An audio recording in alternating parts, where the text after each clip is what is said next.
Hello everyone, welcome back to my channel. If you're new here, my name is Danny and I'm working on self-converting this van I'm sitting in here to live out of, work out of. This vlog is going to feature how I did my sliding door wall. I had a request in one of my previous videos doing the pocket sliding door and how exactly I did that, because I personally didn't find any good videos that showed how they did it. So I'm just gonna go into a little bit more details. I'm not one for, I guess, teaching without like a person being here. I'm good at teaching math, but as for how I built things, it's kind of hard to describe, so bear with me. I'm gonna use my iPad that I have here to try to like doodle it out to show you kind of how I imagined it and ended up executing it. So here's I'm inside my van in the back, and I took a picture of my space that I wanted to design. So this is that picture. What I imagined was I wanted something to separate the cabin and the living space. So one important thing that I took into consideration was the floor. So it's not a perfect line. There's curves to it. And how I was able to, first of all, build my plywood floor was that my van came with a manufactured flooring. I think I did a vlog on that you guys could reference to see how I did that. Yeah, so I'm gonna highlight this section right here. Is kind of key for your partition wall. The other thing that's key is this section right here. You do need to cut that out, this section right here. I didn't cut the whole thing out, I just cut it about where the pink line is right here. Because otherwise, and then this part here, and this part here, I cut that out. Because otherwise the wall wouldn't sit flush, okay? So that's one of the first steps I did, was that I built with 1/2 inch. I built these pieces here. So I had like 1, 2, 3, 4, 5, 6, 7, 8, 9, 10, if I'm not mistaken, right? And I also used a table saw, and some of the pieces had to be cut at maybe like 45-degree angle. That's something else to consider. And the height of it was about 4 inches. The height was about 4 inches, and I just wanted to match the height that's right here, this height right here, so that it's a seamless like transition from the cabin into the living space. And there is like storage, I guess you could say, to slide in shoes. Yeah, so that's the first thing I built, was this transition part. And the other thing that you have to consider is the thickness of your wall. So I believe I made my wall 5 inches, something of that nature, 5 inches. And the reason why I picked 5 inches was because there's a piece up here. Yeah, there's like a little metal piece that sticks out on the top that I have my board, like I have like a 5-inch or so board, so like right here, and then also right here, 5 inches or so, about, so it sticks out. And that everything exists in that 5 inches. So by everything, I mean the cabin wall, the pocket door, and then the interior wall. Okay. So I'm gonna erase this. It was a little bit difficult, just trying to figure this out on the fly. The other thing to consider is this top piece. it's not a straight line. So that's something that I still have problems with. The fact that it's not perfectly straight, it's like ever so slightly curved, gave me difficulties with my pocket door, because I have a railing that exists here and it's not straight. So my door doesn't exactly sit straight. It's not perfect, but it does the job. So after building the step up, so after building this, I guess you can say like step up, the step, that kind of comes out a little bit. Just pretend it comes out a little bit right there. Then I made side pieces that sits flush up here. Of course, after cutting out that plastic bits, I made one, like a side piece, and I had a jigsaw cut it to curve here, so it sits kind of flushed right there. And I used self-tapping screws and like marine grade Loctite to glue that into place. And it was a 3/4 inch thing. And I did the same thing over here. Right. Okay, quick progress update. I did finish putting in my flooring for the first half of my van, because I needed to build this step up stuff and I didn't want to make my flooring around that, so I just put the flooring in first. And you see I kind of built this step up thing here. My nose is running because I got wood dust in my nose. I did this step up thing to kind of make it seamless around here. Plus I can't really, like, I'm too short for this, so this step up thing really makes it a lot easier for me to access my overhead storage. And plus I could probably put like my shoes, like slip-in shoes in here and stuff like that, so it does fit. You can see like one of my foots, so this is one of my walls that I am building. It fits in nicely. As predicted, I did a little like an offset here because the seat is back a little bit. Same with my passenger seat is back a little bit. So I kind of had to, you know, like cut this stuff up, but no one's gonna see it. And I'll probably cover it with like some like 1/4 inch wood, just like make it all seamless and stuff like that. So yeah, so this side I'm trying to work on and make it nice and neat. Everything looks good so far. I had to make this top piece because I'm going to have my sliding rail screwed on here. So this is using self-tapping screws there. And yeah, so this is one of my walls. And I'm gonna have another one here, so there'll be like a space here for the sliding door. So here you can see what I'm talking about, the step up.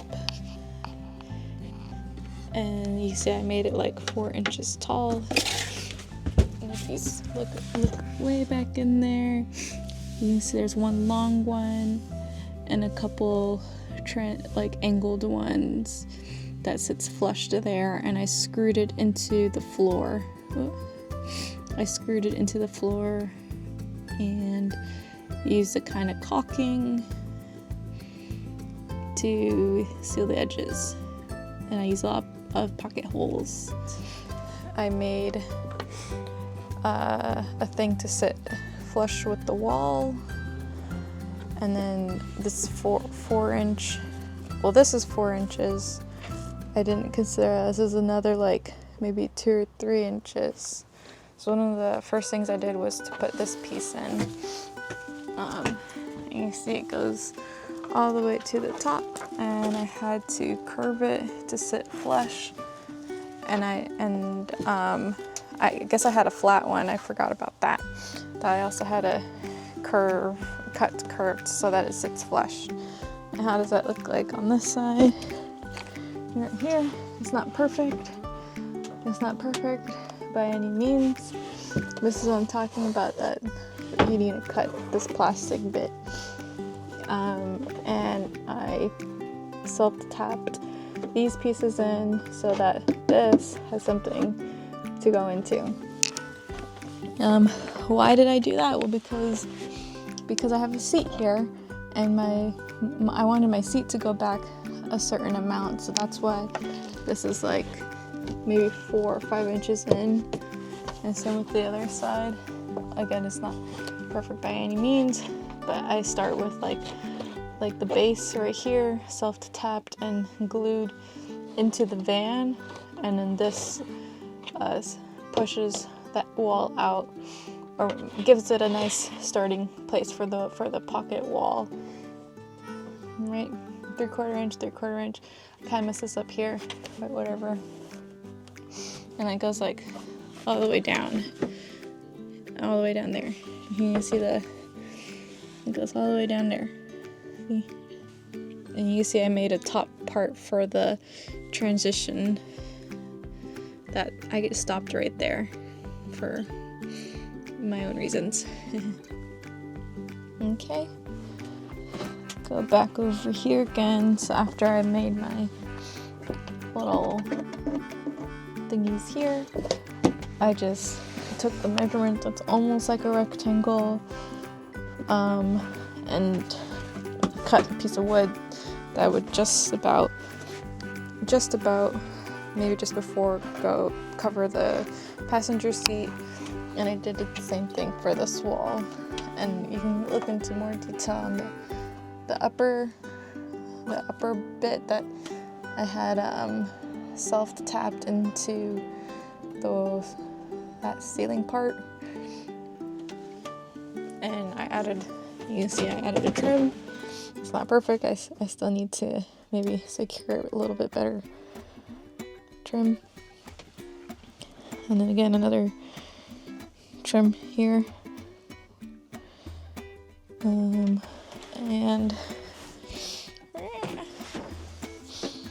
then this is not trim. This is the piece that holds the sliding door lock. And I just secure them all together with pocket holes. And as you can see on the outside, you can see a little bit better. Again, this is one of the first pieces I screwed into the van. The thing that sticks out to give space for my seat, the wall, and then the sliding door space. So I haven't finished this up yet, but I don't know how I'm gonna finish it actually, so we'll see. And then I decided to maximize on this space. Instead of letting the wall go all the way down, I said I'm gonna put shelves, and I might even like redo this wall and cut it open to make even more storage, because there's a lot of space here that I could capitalize on.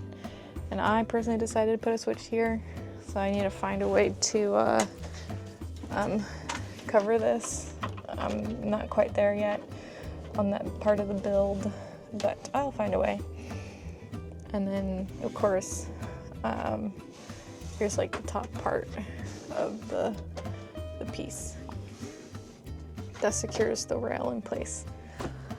And then again, with this pocket door, it's not perfect, but it comes out. You can kind of see this is really short, and then this has like 1 or 2 threads of space, and this one has like no threads of space. And yeah, it's not like perfect, like you can see there's some gap, but it does the job, and I can even lock it. But I need to add like a rail or something so that this doesn't do this, which is come out and in. Yeah, there. So it locks and then it opens, but really you could just, I don't know how thick it is, maybe like 3 inches thick or so, 3.5 inches thick. It's whatever the directions on the hardware, it says what thickness door it can take, so I just matched that pretty much. And then, like I said, I need to add a railing on the floor so that it doesn't wobble back and forth. Right now it kind of does. And there you have it. And I need to add a stopper because it goes back too far, so I need to take this wall out and add a stopper for this door. And this is the problem that I have, is that it keeps doing that. I have to kind of like push it over so that it can't even come out. But if I had a stopper, I wouldn't have that problem. So I'll need to put a stopper and stop it there or something like that. The hard part, I guess you can say, was making this wall. But I wasn't concerning myself too much with it because I'm going to build a wardrobe here, so no one's going to see that gap anyways. And then yeah, that's pretty much it. I know it's not the bestest of explanations, so please bear with me. I don't really know how I did that personally myself. I just worked with what I got, doodle a little bit, used a lot of pocket holes, self-tapping screws. I can only just point out what mistakes that I have seen since putting it together, which is the slope. The ceiling is not, or the overhang is not up straight, so that affects your sliding door wall sliding.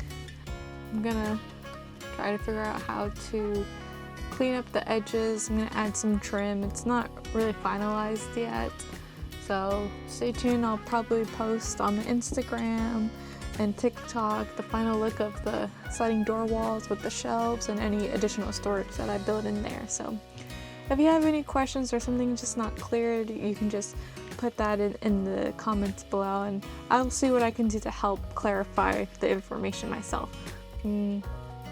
Otherwise, thank you all for watching, and see you in the next one. Thank you all again for watching, and don't forget to check me out on Instagram and TikTok for other contents that I post there as well.